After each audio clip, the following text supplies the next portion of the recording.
सुप्रभात बच्चों। आज हम थर्ड चैप्टर की शेष बची हुई एक्सरसाइज सॉल्व करेंगे। तो ध्यान दें। फोर्थ क्वेश्चन इज मंजूषायाः सहायतया भावार्थे रिक्सानानि पूरयत। मंजूषा की सहायता से भावार्थ में रिक्सानों की पूर्ति कीजिए। तो फर्स्ट है गृह व्यवस्थायै, घर की व्यवस्था के लिए। उत्पाद्येत, उत्पाद्येत क्या आता है? पैदा करें।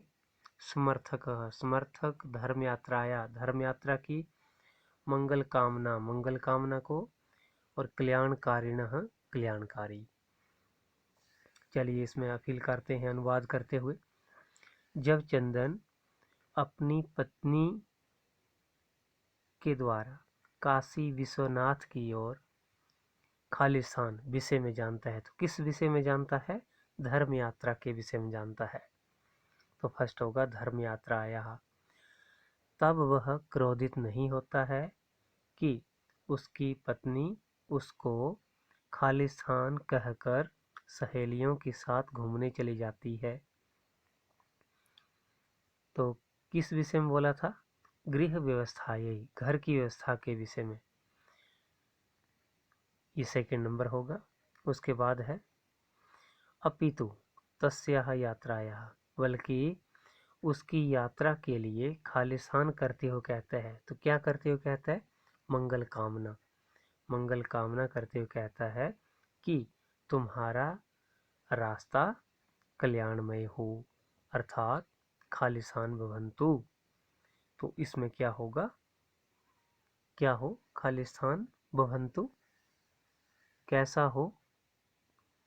तो ढूंढिए। कल्याणकारिणः। तब मार्गाः शिवाः, अर्थात कल्याणकारिणः भवन्तु, कल्याणकारी हों। मार्गे काचिद अपि बाधा तब कृते समस्या न डैश, रास्ते में कुछ भी बाधा तुम्हारे लिए समस्या न खालिस्तान उत्पादित पैदा करे। राइट।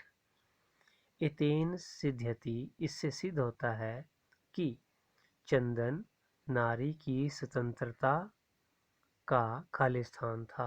तो क्या था वो? समर्थक था। इससे ये सिद्ध होता है कि चंदन नारियों की स्वतंत्रता का समर्थक था। समर्थक, ये लास्ट होगा बेटे। ठीक है, तो इसको फिल कर लीजिएगा, भले ही किताब में फिल कर लें। राइट। फोर्थ क्वेश्चन हो गया। नेक्स्ट अब है बेटे फिफ्थ क्वेश्चन, ध्यान दें। नेक्स्ट पेज पर है ये। राइट। घटनाक्रम अनुसारम लिखत, घटनाक्रम अनुसार लिखिए। सा सखीभिः सह तीर्थयात्रायै काशी विश्वनाथ मंदिरम प्रति गच्छति। तो ये कहानी के अकॉर्डिंग आपने इनको अरेंज करना है। जैसे कहानी हुई है, कहानी में जो जो घटनाएं हुई हैं उसके अकॉर्डिंग इसको आपने रीअरेंज करना है। तो मैं आपको बता दूं, सबसे पहले जो है वो फोर्थ नंबर आएगा। मल्लिका पूजा के लिए लड्डुओं को बनाती है, ये आएगा फर्स्ट नंबर पर। फिर सेकंड होगा, फर्स्ट नंबर जो है ये आएगा सेकंड। सा सखी भी, वह सहेलियों के साथ तीर्थ यात्रा के लिए काशी विश्वनाथ मंदिर को जाती है। फिर उसके बाद क्या होता है? उसका थर्ड लाइन आएगी बेटा, ये थर्ड लाइन, थर्ड नंबर ये। ठीक है। उमा माँ संते उत्सवार्थम दुग्धस्य आवश्यकता विषय चंद्रम सूचयति। उमा महीने के अंतिम उत्सव के लिए दूध की आवश्यकता के विषय में चंदन को सूचित करती है। ठीक है। फिर इसके बाद जो फोर्थ नंबर है वो आएगा सेकंड लास्ट, चंदन उत्सव, ये आएगा। चंदन उत्सव के समय अधिक दूध प्राप्त करने के लिए 1 महीने तक दोहन नहीं करता है। ठीक है, ये फोर्थ लाइन है। फिर जब दोहन नहीं करता है उसके बाद क्या होता है? तो फिफ्थ लाइन कौन सी होगी? लास्ट बिल्कुल। चंदन की पत्नी तीर्थ यात्रा को समाप्त करके घर को लौट आती है। ये लास्ट लाइन जो है ये फिफ्थ नंबर है। इसके बाद सिक्स नंबर जो है वो सेकंड पंक्ति होगी। दोनों उभौ नंदिन्याः सर्वविध परिचर्यां कुरुतः। दोनों कौन? वो दोनों पति पत्नी चंदन और मल्लिका। नंदिन्याः सर्वविध परिचर्यां कुरुतः, सब प्रकार से उसकी सेवा करते हैं, नंदिनी की सेवा करते हैं वे दोनों। फिर क्या हुआ उसके बाद? 7th लाइन आएगी, वो 5th नंबर है ये। उत्सव दिने यदा दुग्धम प्रयत्न करोति, उत्सव के दिन जब दूध होने का वो प्रयत्न करता है तब नंदिनी पांव से प्रहार करती है, मारती है। और लास्ट लाइन ठीक इसके नीचे है, कार्याणि समय कार्याणि, कार्य समय पर कर लेने चाहिए। यह चंदन ने, यह चंदन नंदिनी पाद प्रहार वस्ती, नंदिनी के पांव के प्रहार से सीखता है। कार्य समय पर कर लेनी चाहिए, यह चंदन नंदिनी के पांव के प्रहार से सीखता है। ठीक है, तो ये थी अरेंज, हमने कर दी लाइंस। ठीक है, इसके बाद 6th क्वेश्चन है बेटे, उसको देखिएगा।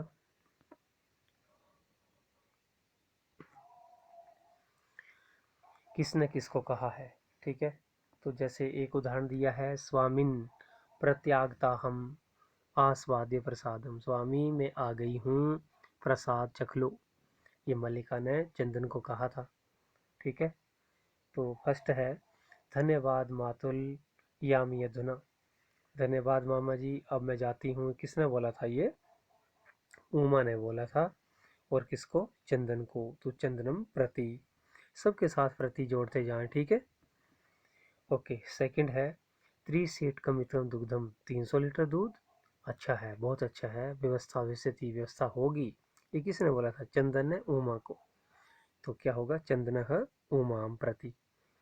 नेक्स्ट, थर्ड, मूल्यम तो दुग्धम विक्रय दातुम शक्यते, मूल्य तो दूध बेचकर ही दिया जा सकता है, ये चंदन ने बोला था। किसको? कुम्हार को, देवेश को, देवेशम, चंदनः देवेशम प्रति। ठीक है, फिर नेक्स्ट है फोर्थ, पुत्री के न हम पाप कर्म करोमी, अरे पुत्री मैं पाप कर्म नहीं करता हूँ, ये देवेश ने बोला था, कुम्हार जो है। ठीक है, किसको बोला था? मल्लिका को। तो क्या होगा? देवेशः मल्लिकाम प्रति। और लास्ट है, देवी मयापि ज्ञातम यतस्माभि सर्वथा अनुचितम कृतम, कि हे देवी अब मुझे भी समझ आ गया है कि हम सब ने अनुचित किया था, पूरी तरह अनुचित किया था। किसने बोला था ये लास्ट में? ये चंदन ने बोला था मल्लिका को।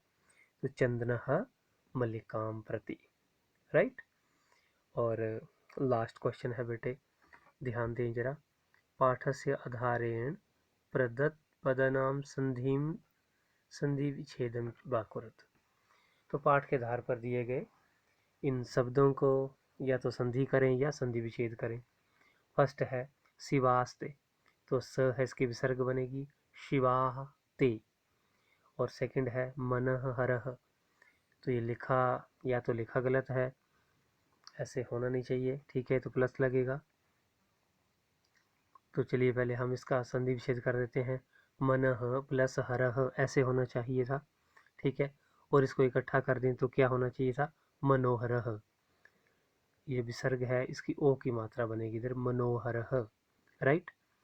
तो पहले प्लस लगा है वहाँ, तो मनः प्लस हर लिखिएगा, और फिर आगे मनोहरः भी लिख सकते हैं आप। ठीक है, ब्रैकेट में मनोहरः भी कर दीजिएगा। ओके, थर्ड है सप्ताहांते, सप्ताह प्लस अंते, राइट। न नेच्छामि, न प्लस इच्छामि, और अत्युत्तमः, अति प्लस उत्तमः। तो इस तरीके से आप इसका संधि या संधि विच्छेद करेंगे। नेक्स्ट है इसका अ पार्ट बेटे, पाठ के आधार पर निम्नलिखित पदों की प्रकृति प्रत्यय जोड़कर या अलग करके लिखिए। अब या तो उनको इकट्ठा करना है या अलग करना है। तो फर्स्ट देखें, करणीयम, ये क्री धातु है और अनियर प्रत्यय है, क्री प्लस अनियर। सेकंड है बिक्री, बी क्री ल्यप, तो इसको इकट्ठा करना है तो क्या हो जाएगा? बिक्रीय, क्योंकि ल्यप प्रत्यय में सिर्फ य शेष रहता है। पठितम, पठ धातु है ये, और क्त प्रत्यय है बेटे, आधा क और त होगा, राइट। फिर फोर्थ है ताडय प्लस कत्वा, तो इसमें क्या हो जाएगा, तवा शेष रहता है, ता डई तवा, राइट। और लास्ट है दोगधुम। तो बेटे इसमें दुह धातु है, दुह, दुह प्लस तुमन प्रत्यय लगा हुआ है, जो आपने ऑलरेडी पढ़ा हुआ है। तो ये थी बेटे इस चैप्टर की एक्सरसाइज जो अभी हमने सॉल्व की। अब जब मैं आपको ये भेजूंगा तो आपने इसको अच्छे से लिखना है और इसको रिवाइज भी करना है। इसके बाद बेटे योग्यता विस्तार पढ़ लें थोड़ा, और भाषिक विस्तार लिखा है ना, इसको रीड करना है जरूर, इसमें बहुत अच्छी बातें बताई होती हैं आगे, ठीक है। ये दोनों चीज़ें आपने ज़रूर पढ़नी है, क्लियर। और इसके बाद आपने फोर्थ चैप्टर के वर्ड मीनिंग नोट कर लेने हैं। फोर्थ चैप्टर है कल्पतरु, कल्प वृक्ष, बहुत अच्छी स्टोरी है ये भी एक, ठीक है। तो इसको हम बाद में पढ़ेंगे। फिलहाल सैटरडे थर्ड चैप्टर का आपका टेस्ट होगा, तो इस चैप्टर को अच्छे से रिवाइज करना है। ओके, ठीक है, थैंक यू।